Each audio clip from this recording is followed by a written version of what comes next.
My biggest fear ultimately was Carter not making it and me potentially not making it.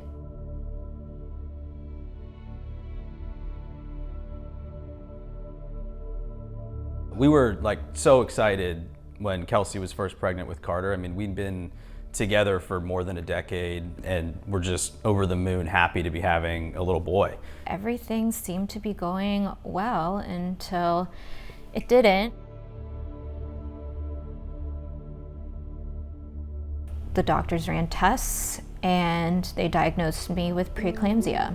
When the doctor came in and told us she had preeclampsia, I had no idea what they were talking about. And it went from a very normal moment to a very scary moment in the matter of seconds. They said that the situation was dire and they airlifted me to a hospital with a level 4 NICU. Not only was it scary to not know what was going to happen to Carter, but also Kelsey, who was experiencing sort of life-threatening illness at the time, and her blood pressure was skyrocketing, her liver was failing, and flying to a new hospital where we land and they immediately take her in for surgery was the scariest moment of my life.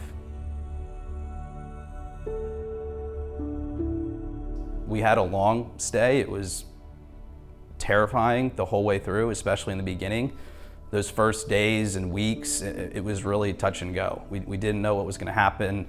In the beginning, the doctors were very concerned about his overall lung development. We slowly weaned off respiratory support, and on Christmas Day, we were told that he could try breathing room air, and he has never been on respiratory support since.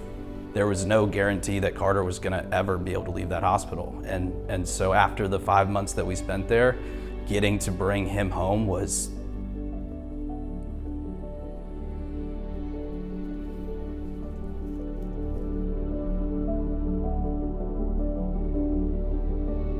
It wasn't a decision that we took lightly. I consulted with several different specialists. So the plan moving forward with the second pregnancy would to be put on low-dose aspirin to help prevent those preeclampsia symptoms from happening again.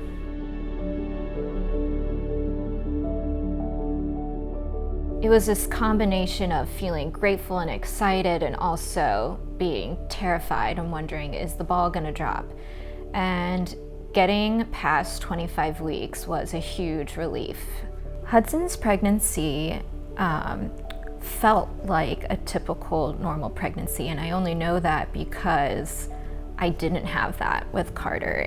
I was able to make it to 35 weeks. We were just so thankful to the doctors that were able to diagnose me properly this time around and gave me medication such as low-dose aspirin so I could have a healthy, successful pregnancy.